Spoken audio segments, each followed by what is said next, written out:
सुप्रभातम प्यारे छात्रों, आज हम आपकी पाठ्यपुस्तक संस्कृत प्रबोधिनी का 5वां अध्याय वन्य पशवः भ्रातरः इव पढ़ने जा रहे हैं। तो देखिए, इसमें वन्य पशुओं यानी कि वन्य जो पशु हैं वो भ्रातरः इव भाई के समान। देखिए, इसमें पाठ परिचय के अंतर्गत क्या दिया हुआ है। मनुस्मृति में कहा गया है कि सर्वभूतेषु चात्मनं सर्वभूतानि चात्मनि समं पश्यानात्मयाजी स्वराज्यम अधिगच्छति। अर्थात हम सभी प्राणियों को अपने समान ही समझें, उनके रक्षण, पालन पोषण और को अपना दायित्व समझें। इसलिए पंचयज्ञों में भूत बलि का प्रावधान है। भूत बलि आपने देखा होगा, जैसे नारियल वगैरह हम तोड़ते हैं तो उसका प्रावधान है, न कि किसी जीवित प्राणी का। तो हमें भी कोशिश क्या करनी है कि आने वाले समय में जब हमारे ऊपर जो है समाज का दायित्व हो, तो हमें क्या करना है कि किसी जीवित प्राणी की बलि नहीं देनी है। तो सर्वम खल्विदम ब्रह्मा का संदेश भी यही है कि संपूर्ण जगत परमेश्वर से व्याप्त है। अर्थात सभी प्राणियों में परमेश्वर का एक सूक्ष्म अंश है, जो कि चींटी के अंदर भी उतना ही है, और हमारे अंदर जो बड़ा बड़ा प्राणी है, चाहे वो इंसान है चाहे वो हाथी है, सबके अंदर एक समान ही एक सूक्ष्म तत्व ही विराजमान है। उसी की वजह से संपूर्ण सृष्टि जो है वो चल रही है। तो प्राणियों का शिकार करना भारतीय संस्कृति के अनुकूल नहीं है। भारतीय संस्कृति में यह कदापि नहीं कहा गया है कि आप जो है किसी अन्य प्राणी का शिकार करके किसी देवता को प्रसन्न कीजिए, ये कहीं नहीं कहा गया है। तो तब भी कुछ ऐसी जातियां या वनवासी गिरिवासी पाए जाते हैं, यानी कि कुछ ऐसी जाति प्रजाति जो है वनवासी लोग हैं जो पारंपरिक रूप से पशु पक्षियों के शिकार पर ही निर्भर है। उनके पास और कोई रोजगार नहीं है और कोई कार्य नहीं है कि वो अपनी आजीविका चला पाएं। मुख्य क्या होता है कि हमें अपने पेट का भरण पोषण करना होता है। पहनने के लिए वो पत्तों के वस्त्र पहनते हैं, अर्थात पत्तों से ही कुछ ऐसा बना लेते हैं कि वो अपने शरीर को ढक लेते हैं। तो उनके जीवन यापन का अन्य कोई माध्यम न होने से भी वे चाहते हुए भी पारंपरिक कर्म को छोड़ नहीं पाते हैं। अर्थात जो उनका पारंपरिक कर्म है उसको वो छोड़ नहीं पाते हैं, उसको भी वो क्या करते हैं, वो जारी रखते हैं आगे। वो चाहते हैं छोड़ दें, अच्छा नहीं लगता है, किंतु उसके पश्चात भी वो यह नहीं कर पाते हैं। तो उसका कारण ही यह है। तो अरुणाचल प्रदेश के लोक जीवन से लिया गया यह पाठ ऐसे लोगों को सोचने पर विवश तो अवश्य करेगा जो जीव जंतुओं का शिकार करना अपने लिए गौरवप्रद या आवश्यक मानते हैं। तो जैसे आपने देखा होगा, कई बार हमारे घरों में क्या होती है, पूजा पाठ होती है। तो उस पूजा पाठ में हम लोग क्या करते हैं कि पशुओं की बलि देते हैं, बकरे मारते हैं या फिर अन्य पशुओं का शिकार करते हैं, जो कि बिल्कुल भी उचित नहीं है। तो इसी चीज़ को यहाँ पे बताया गया है। तो कहानी देखेंगे आप कि अरुणाचल प्रदेश की जो कहानी है, साथ साथ वाचन के साथ साथ हम इसका अनुवाद भी देखेंगे, क्योंकि हमारे पास इतना समय नहीं होता है। तो देखिए, अरुणाचल प्रदेशे रूपग्रामे उभौ सहोदरौ निवसतः स्म। तयोः ज्येष्ठः बौद्धसन्न्यासी कनीयान् च व्याधवृत्तिम् आश्रितः अनुजः एव गृहपोषणं करोति स्म। प्रतिदिनं सः अरण्यं गत्वा पशून् हत्वा मांसं संगृह्य आगच्छति स्म। तो देखिए, इसका अनुवाद भी देख लेते हैं। अरुणाचल प्रदेश आप जानते हैं कि अरुणाचल प्रदेश में रूपग्राम में उभौ मतलब दोनों, सहोदरौ निवसतः स्म। सहोदर मतलब जानते हैं आप, सहोदर मतलब होता है एक ही उदर से उत्पन्न होने वाले। तो एक ही उदर से उत्पन्न जो होते हैं उनको क्या कहते हैं, सगे भाई बहन बोलते हैं ना। एक ही माँ के जो संतान होती है उन्हें क्या कहते हैं, सगे भाई बहन। तो दो सहोदर भ्राता रहते थे, अर्थात दो सगे भाई रहते थे। तयोः ज्येष्ठः, उनमें से जो ज्येष्ठ है अर्थात जो बड़ा वाला था, वो बौद्ध सन्यासी था। बौद्ध सन्यासी यानी कि बौद्ध धर्म के लिए, क्या आपने देखा होगा मरून कलर का जो गाउन जैसा जिन्होंने पहना रहता है, बौद्ध सन्यासी आपने देखे होंगे। और कनियान मतलब होता है जो छोटा था। कनियान यानी कि छोटा, जो छोटा था वो क्या था, व्याध वृत्तिम आश्रित, व्याध वृत्ति पर आश्रित था, यानी कि शिकार वृत्ति। व्याध मतलब शिकार करना किसी का, है ना। तो शिकार वृत्ति के आश्रित था। अनुजः एव गृह पोषणम करोति स्म, और अनुज मतलब होता है छोटा भाई, और यहाँ पे कनियान का मतलब भी छोटा ही है। तो ये दोनों आपस में एक दूसरे के क्या होंगे, समानार्थी होंगे, ठीक है। और ये ज्येष्ठ आया है यहाँ पे, तो ज्येष्ठ के लिए यहाँ पे अग्रजः शब्द आया है। अग्रज मतलब होता है अग्र धन ज, अग्र मतलब पहले, ज जन्म लेने वाला, तो वैसे ही ज्येष्ठ मतलब बड़ा, तो ये दोनों भी आपस में एक दूसरे के समानार्थी हैं। अनुजः, इसका शाब्दिक अर्थ देखिए, अनु मतलब बाद में, ज जन्म लेने वाला, तो छोटा भाई, ठीक है।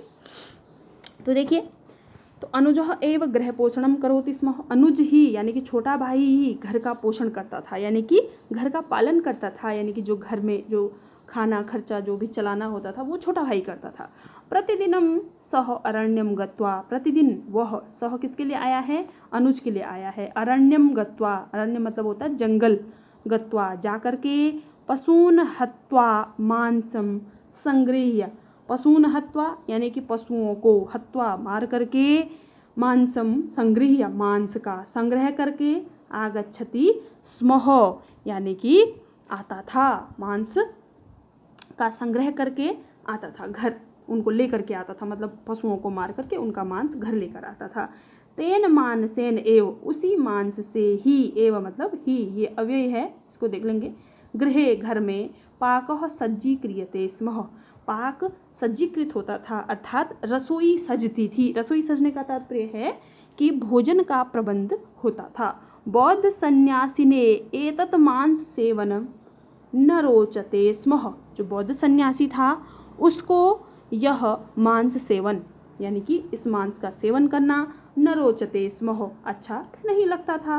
मांस भक्षणम यदा तेन निराकृतम, जब, यदा जब, उसके द्वारा, तेन उसके द्वारा, किसके द्वारा, बड़े भाई के द्वारा, अग्रज के द्वारा, जो बौद्ध सन्यासी था उसके लिए बौद्ध सन्यासी भी आया है, ज्येष्ठ भी आया है और यहाँ अग्रज भी आया है। तो जब उसके द्वारा उस मांस भक्षण का विरोध किया गया, निराकृतम यानी कि उसका तिरस्कार किया गया, विरोध किया गया कि ये अच्छी बात नहीं है, तो तदा तब अनुजः तम अवदत्, अनुज ने उससे कहा, अपने बड़े भाई से कहा कि मृगया अस्माकं कुलवृत्तिः, मृगया यानी कि मांस का जो जीवों की जो हत्या करनी है यानी कि शिकार करना, अस्माकम हमारा, कुलवृत्ति कुल का रोजगार है, अर्थात हमारे दादाजी ने वही किया, फिर हमारे पिताजी ने वही किया, फिर हम भी वही करेंगे, तो ये होता है कुलवृत्ति, है ना, यानी कि पीढ़ी दर पीढ़ी जो कार्य आगे बढ़ता जाए वही कुलवृत्ति कहलाती। तो यहाँ पे इनकी कुलवृत्ति क्या थी, शिकार करना, तो वो कहते हैं ये तो हमारी कुलवृत्ति है, ये तो हमारे पुरखों का रोजगार है। अब मांस खादनम यदि परित्यजेत, मांस खाना यदि हम परित्यजेत छोड़ देते हैं, तरही तो गृहजनैः सर्वे उपवासः आचरणीयः भवेत्, तो गृहजनैः सर्वे, तो घर में रहने वाले जितने भी लोग हैं उनको उपवास करना चाहिए। उपवास यानी कि व्रत रखना चाहिए। उपवास और उपहास दो शब्द होते हैं। उपहास का मतलब होता है मजाक करना, ठीक है ना, जिसको हम मजाक कहते हैं, तो उपहास मतलब होता है मजाक। तो यहाँ पे ये शब्द क्या है, उपवास, उपवास यानी कि बिना भोजन के रहना, अर्थात जिसको हम व्रत कहते हैं। तो व्रत रखना पड़ेगा, यदि मांस छोड़ेंगे तो हमें व्रत रखना पड़ेगा, घर के सभी लोगों को व्रत रखना पड़ेगा। अब फिर कहते हैं अन्य चौ, और दूसरी बात यह है कि जीवी हननम क्रियते मया, कि जीवी हनन, जीवी हनन यानी कि जीवों की हत्या करना, क्रियते मया, मया मतलब मेरे द्वारा, क्रियते मेरे द्वारा किया जाता है, न तो भवता तुम्हारे द्वारा थोड़ी किया जाता है। पापम प्राप्येत मया, पाप मुझे प्राप्त होगा, मेरे द्वारा प्राप्त किया जाता है पाप, क्योंकि मैं जीवों की हत्या कर रहा हूँ। भोजन समये पाप पुण्य चिंता न करणीया, भोजन के समय पे पाप और पुण्य की चिंता नहीं करनी चाहिए। इति, ऐसा वो अपने भाई से बोलता है कि यदि मांस खाना हम क्या करते हैं, छोड़ते हैं, तो घर के सभी लोगों को उपवास रखना पड़ेगा, व्रत रखना पड़ेगा, अर्थात भूखा रहना पड़ेगा। तो दूसरी बात यह है कि जीवों का हनन मैं करता हूँ, तुम नहीं करते हो, और पाप मुझे प्राप्त होगा, तुम्हें नहीं। भोजन के समय तुम पाप और पुण्य की चिंता मत करो। तो ये सब वो अपने बड़े भाई से कहता है। आगे देखिए उसका बड़ा भाई फिर क्या सोचते हैं, वो कहते हैं अन्याश्रयः, अन्याश्रयः सर्वदा कष्टकरः, यानी कि अन्याश्रयः अन्य धन आश्रयः, दूसरे का आश्रय, अन्याश्रयः मतलब होता है अन्य धन आश्रय, दीर्घ संधि है। तो अन्य का आश्रय, दूसरे का आश्रय, सर्वदा कष्टकर, हमेशा दुखदायी होता है, कष्टकर होता है, दुख देने वाला होता है। इति चिंतयन, ऐसा सोच करके, अग्रजः मौनम आश्रितवान, अग्रज मौन पर आश्रित हो गया। मौन पर आश्रित यानी कि मौन का आश्रय ले लिया, अर्थात चुप हो गए, वो चुप हो गए यानी कि बड़ा भाई चुप हो गया। क्यों चुप हो गया? फिर क्या होता है? एकदा अनुजः स्वादु मांसम आनीतवान। एक बार क्या होता है कि अनुज छोटा भाई स्वादु मांसम आनीतवान, स्वादिष्ट मांस लाता है। किंतु तस्य भक्षणात् अग्रजः उदरे महांतम तापम अनुभूतवान। किंतु उसके भक्षण के तुरंत बाद जैसे ही उसने खाया तो अग्रज, किसने खाया? अग्रज ने जैसे खाया, बड़े भाई ने जैसे खाया, उसके उदर में, उसके पेट में महानतम तापम यानी कि बहुत जोर की पीड़ा होने लगी। ताप यानी कि पीड़ा होने लगी, दर्द होने लगा। अनुभूतवान, उसे महसूस होने लगा कि मुझे बहुत जोर का दर्द हो रहा है पेट में। अचिरात अर्थात शीघ्र ही तेन वमनम प्राप्तम अपि, उसको उल्टी भी आने लगी। वमन मतलब होता है उल्टी करना, तो उल्टी भी होने लगी। अतः सह तस्मिन् एव क्षणे, अतः वह बड़ा भाई तस्मिन् एव क्षणे उसी क्षण इतः परम मया मांस भक्षणम न करणीयम, कि आज के बाद, इसके बाद मैं मांस भक्षण नहीं करूंगा, अर्थात मैं मांस नहीं खाऊंगा। इति संकल्प, ऐसा संकल्प करके अनुजम अवदत, अनुज को बोलता है। क्या बोलता है?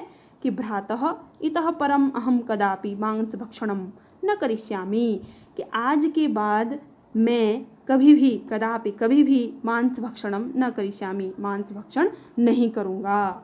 मैं आज के बाद कभी भी मांस भक्षण नहीं करूंगा। पशु मारणम न युक्तम इति चिंतनम मयि अपि अद्य आगतम। तो इतना तो बड़े भाई ने कहा कि मैं आज के बाद मांस नहीं खाऊंगा, ये अच्छी बात नहीं है, तो उन्होंने संकल्प कर लिया और अपने छोटे भाई से भी कह लिया। अब छोटे भाई के मन में भी कुछ न कुछ यहाँ पे आ रहा है। देखिए क्या क्या आ रहा है उनके मन में। उनके मन में भी आ रहा है कि पशु मारणम न युक्तम इति, कि पशुओं को मारना उचित नहीं है। युक्तम उचित, न इति कि वो अच्छी बात नहीं है, पशुओं को मारना अच्छी बात नहीं है। इति चिंतनम, ऐसा विचार, मयि अपि अद्य आगतम, अद्य मतलब आज, मयि मतलब मुझको, अपि भी आगतम आया है, ऐसा विचार आज मुझे भी आया है। अद्य अरण्ये, अद्य मतलब आज, अरण्ये जंगल में, मातृवियोगेण अश्रूणि श्रावयन्, माता के वियोग से, माता के न रहने से, अश्रूणि श्रावयन् आंसू बहाता हुआ, मृग शिशु दृष्टो मया, मेरे द्वारा क्या देखा गया? मृग का शिशु अर्थात हिरण का जो बच्चा है वो मेरे द्वारा देखा गया। तस्यैव माता, तस्यैव में संधि हम कर देंगे अगर, तो तस्य धन एव हो जाएगा, यहाँ पे वृद्धि संधि है ना। तो देखिए तस्यैव माता, उसकी ही माता, मया हता आसीत मांसाय, मांस के लिए उसकी ही माता मेरे द्वारा, मया मतलब मेरे द्वारा, हता मारी गई थी। तो तस्य मृग शिशु, उस मृग शिशु के करुण क्रंदनम, उस मृग शिशु के करुण क्रंदन से, अर्थात वो जो चिल्ला चिल्ला करके जो रो रहा था, उसके करुण क्रंदन से, चीत्कार जो अपनी माता के लिए कर रहा था, उससे ममापि दे रखा है यहाँ पे ना, तो इसको हम कर देंगे मम धन अपि, अर्थात मेरा भी क्या हो गया? हृदयम द्रावयति, अर्थात मेरा भी हृदय क्या हो गया? द्रवित हो गया। द्रवित होना, पिघलना, मेरा भी हृदय पिघल गया। तो मुझे भी लगता है कि ये पशुओं को मारना उचित कार्य नहीं है, ये अच्छी बात नहीं है। तथापि फिर भी एताम कुलवृत्तिम अहम त्यक्तुम न अर्हामि, फिर भी इस कुलवृत्ति को, यानी कि ये जो पुरखों का रोजगार है, ये हमारे पीढ़ियों से चला जो रोजगार आ रहा है, उसको अहम त्यक्तुम न अर्हामि, मैं छोड़ नहीं सकता हूँ। अब यदि छोड़ दूंगा, यदि त्यजेत, यदि छोड़ दूंगा, तो तरही, तो ये भी अव्यय है, जीवन निर्वाह अपि क्लेशाय स्यात्, तो जीवन का जो निर्वाह है अपि भी, वो किससे होगा? क्लेशाय यानी कि कष्टकारी, क्लेश से होगा, झगड़े होंगे घर में, और जब पेट नहीं भरेगा घर वालों का तो क्या होगा? उनको कष्ट होगा ना। तो क्लेशाय स्यात् इति यानी कि वो कष्टकर होगा। तो आगे देखिए, अग्रजः क्षण कालम विचिन्त्य अवदत्, तो अग्रज यानी कि बड़ा भाई क्षण कालम अर्थात क्षण भर सोच करके, विचिन्त्य मतलब सोच करके, अवदत् बोला, अहम इदानीम हरिण रूपम प्राप्नोमि, मैं इसी समय क्या करता हूँ? हिरण का रूप प्राप्त करता हूँ। प्राप्नोमि हरिण रूपम अर्थात हिरण का रूप प्राप्त करता हूँ, यानी कि हिरण का रूप धरता हूँ। भवान यदि, आप यदि, माम हंतुम शक्नुयात, आप यदि मुझे मार सके, तरही तो व्याध वृत्तिम अनुवर्तयितुम अर्हेत। तो उसके बाद आप क्या करेंगे, इस रोजगार, इस शिकारी वृत्ति को करते रहना, इसको जारी रखना। यदि आप मुझे मारने में सफल हुए तो, यदि आप मुझे मार सके उस हिरन के रूप में, मैं आपका भाई हूँ, ऐसे तो आप मुझे नहीं मारोगे, लेकिन यदि आपको ये पता चल गया कि उस हिरन के रूप में मैं हूँ, तो यदि आपने मुझे मार दिया तो आप अपनी इस शिकारी वृत्ति को जारी रखना। और यदि तत्कर्तुम न सक्तम, यदि आप यह न कर सके तो तरही, तो क्या करेंगे, भवता सा वृत्ति परित्यक्तव्या इति, तो आपको उस वृत्ति को यानी कि उस शिकारी वृत्ति को क्या कर देना होगा, त्याग देना होगा। ऐसा बड़े भाई ने छोटे भाई से कहा। तो देखिए आगे फिर अनुज क्या करता है, अनुजः एव प्रस्तावम अंगीकृतवान, अनुज छोटे भाई ने भी एवं यानी कि इस प्रस्ताव को क्या कर दिया, प्रस्तावम अंगीकृतवान, अंगीकृत करना मतलब स्वीकार करना, इस प्रस्ताव को स्वीकार कर दिया।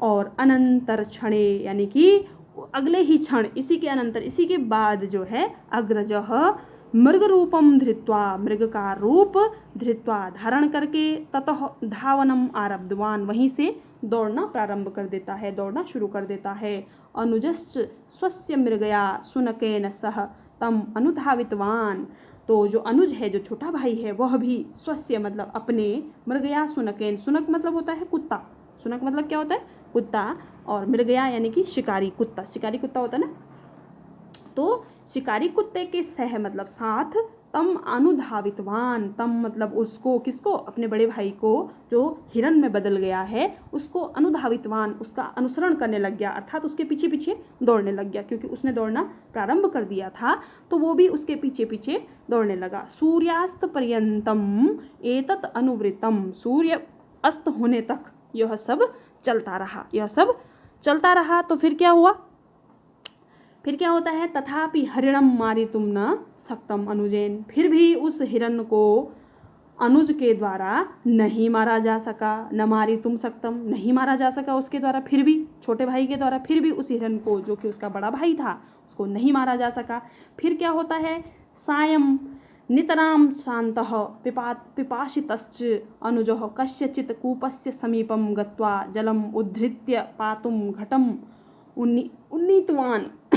तो देखिए इसमें ये दो नौ हैं, इसको आप त्रौ न समझें, ठीक है, एक आधा नौ है, एक पूरा नौ है। तो सायं, शाम के समय, नितराम मतलब अत्यधिक, श्रांत हो थके हुए, पिपासितश्च अर्थात प्यासे, थके हुए और प्यासे, कौन, अनुज, कस्यचित कूपस्य किसी कुएं के समीपम समीप गत्वा जा करके, जलम उद्धृत्य जल लेकर के, पातुम पीने के लिए, घटम उन्नीतवान घट को, घड़े को उठाया, किंतु तावता न अति दूरे, उसके अनति दूरे, देखिए अन को, अन यहाँ पे उपसर्ग है, अति दूरे अलग निकाल देंगे हम, अन हलंत कर देंगे, अन कर देंगे हलंत, और अति दूरे अलग से इसमें हम निकाल देंगे, ठीक है। तो ये हो जाएगा हमारा, अन मतलब नहीं, अति दूर है, जो अति दूर नहीं है तो वो कहाँ है, पास में, तो ये हो जाएगा आपके पास में ही। तो यहाँ पे आ जाएगा कि उसके पास में ही, जैसे उसने घड़ा उठाया पानी पीने के लिए, तो ऐसे ही उसके पास में ही म्लान मुख यानी कि थका हुआ जो मुख होता है, मैला मुख यानी कि मैला मुख किसका होगा, जो कार्य करेगा, है ना, दिन भर से थका हुआ, वो दिन भर से भाग रहा है, तो म्लान मुख पिपासा कुलह अर्थात पिपासा से आकुल यानी कि प्यास से व्याकुल, हिरन तेन दृष्ट उसको देख रहा था। जैसे वो पानी पीने लगा तो सामने से ही मतलब वहाँ पे पास में ही एक म्लान मुख वाला कौन बैठा था, हिरन, जो प्यास से व्याकुल उसको देख रहा था। अब आगे देखिए, अग्रजाय हरिणाय जलम दातव्यम इति, अग्रज हिरण को यानी कि जो हिरण के रूप में उसका कौन था, अग्रज था, उसको जलम दातव्यम जल देना चाहिए इति, ऐसा यावत जब तक अनुजः अचिंत्यत, अनुज जब तक ऐसा सोचता, क्या सोचता कि अग्रजाय हरिणाय जलम दातव्यम जल देना चाहिए, बड़े भाई हिरन को जल देना चाहिए, जब तक यावत मतलब जब तक अनुज ऐसा सोचता, ऐसा अचिंत्यत, तावता सहायकः शुनकः, तब तक सहायक सुनक, जो उसका सहायक कुत्ता था, वो भसन, भसन मतलब भौंकता हुआ, मृग दिशि अधावत, मृग की दिशा में, अधावत मतलब दौड़ा। एतस्मात् भीतः, इससे, भीतः मतलब डर करके, हरिणः हिरन, पिपासितः क्लांतः च, यानी कि प्यासा और क्लांत मतलब थका हुआ, च सन एव, ऐसा ही मतलब प्यासा और थका हुआ और प्यासा ही, अनुजः कातरतया पश्यन, मतलब अनुज को, अपने छोटे भाई को, कातरता से, पश्यन मतलब देख करके, कातर नजरों से, कातर नजरों से मतलब होता है दीनहीन नजरों से, बिल्कुल दुखियारी आंखों से उसको देखता हुआ, ततः अधावत, वहां से दौड़ गया, वहां से भाग गया, उस कुत्ते की डर से वो वहां से भाग गया, क्योंकि वो उस समय क्या था, हिरन था ना। तो नितराम खिन्न हो, अब क्या हुआ, अब उसके बाद जब उसने ये देखा, किसने, छोटे भाई ने ये देखा कि मेरा भाई जो है उसको पानी प्यास लगी थी, तो वो यहाँ से भाग गया कुत्ते की डर से। तो नितराम अर्थात अत्यंत, खिन्न हो अर्थात दुखी, अनुज छोटे भाई ने, धावन मतलब दौड़ करके, गत्वा जाकर, दौड़ते हुए जाकर के, स्वस्य सुनकम अपने कुत्ते को, निगृह्य, निगृह्य मतलब पकड़ करके, अग्रजम उद्देश्य, अग्रज को, बड़े भाई को उद्देश्य करके, उच्च ही अवदत जोर से बोला, क्या बोला, बड़े भाई को उद्देश्य करके जोर से बोला कि भ्रातः, भैया, कृपया भवान प्रत्यागच्छतु, कृपया आप वापस आइए, प्रत्यागच्छतु का हम संधि विच्छेद करेंगे तो प्रतिधन आगच्छतु, मैंने आपको पहले भी बताया होगा, जो ई के बाद ये ओ यहाँ पे आप देख रहे हैं, असमान स्वर देख रहे हैं, तो इसका य हो जाता है, देख रहे हैं आप, तो ये यण संधि यहाँ पर है, ठीक है। तो कृपया आप लौट आइए, यानी कि अपने पूर्व रूप में लौट आइए, मेरे भाई के रूप में वापस आइए। अहम भवंतम न हनिष्यामि, मैं आपको नहीं मारूंगा, मैं आपको नहीं मारूंगा। भवान एव विजयी, आप विजयी हुए, अहम पराभूतः अस्मि, मैं हार गया, इति, ऐसा वो अपने भाई को जोर जोर से बोलता है। तो बड़ा भाई क्या जवाब देता है, अनुगृहीतः अस्मि, मैं अनुगृहीत हुआ अर्थात मैं धन्य हुआ, इति वदन मृगः तत्समीपम आगत्य, ऐसा बोलता हुआ मृग, हिरन, तत्समीपम आगत्य, उसके समीप आ गया, किसके समीप, अनुज के समीप, आगत्य आकर के, आतृप्ति जलम पीत्वा अवदत्, यानी कि आतृप्ति अर्थात तृप्ति होने तक, जब तक उसको तृप्ति नहीं हुई, उसकी ढंग से प्यास नहीं बुझी, तब तक वो जल पीता है और बोलता है कि भ्रातः इतः परम अहम मनुष्य रूपम धर्तुम न इच्छामि, कि इसके बाद मैं मनुष्य रूप धरने का अर्थात मनुष्य रूप, वापस मनुष्य रूप में आने की इच्छा नहीं रखता हूँ। मृग रूपेण एव स्थास्यामि अहम, मैं हमेशा मृग के ही रूप में रहना चाहता हूँ। भवादृशः एव मम भ्रातरः भवेयुः, भवादृशम मतलब आपके जैसे ही, मम भ्रातरः मेरे भाई, भवेयुः हुए, इति मम अपेक्षा, ऐसी मेरी अपेक्षा है। ऐसा कौन बोलता है, ऐसा जो बड़ा भाई हिरन के रूप में था वो कहता है कि ऐसी ही मेरी अपेक्षा है कि आप जैसे ही दयावान पुरुष मेरे भाई हुए। अनुजः तस्मात् दिनात्, अनुज ने, तस्मात् दिनात् उसी दिन से, व्याधि वृत्तिम पूर्णतः परित्यक्तवान, व्याधि वृत्ति को, शिकारी वृत्ति को पूर्णतः परित्यक्तवान अर्थात छोड़ दिया। अरण्य स्थान पशून भ्रातृभावेन पश्यन, अरण्य स्थान यानी कि जंगल में रहने वाले पशून यानी कि पशुओं को, भ्रातृभावेन अर्थात भ्रातृभाव से, भाई के भाव से यानी कि अपने भाइयों के समान उनको देखा, पश्यन देख करके, सह तेसाम रक्षणाय कृत संकल्प अभवत, यानी कि उसके, उनकी, तेसाम रक्षणाय उनकी रक्षा के लिए, कृत संकल्प अभवत अर्थात संकल्प किया कि मैं इनकी रक्षा करूंगा, जैसे मैं अपने भाइयों की रक्षा करता हूँ ऐसे ही मैं इन जंगली जानवरों की भी रक्षा करूंगा। धन्यवाद।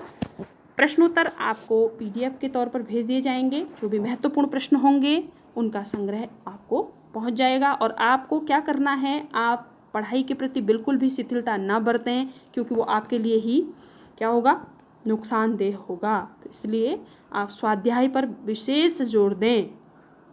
इसी के साथ ही धन्यवाद।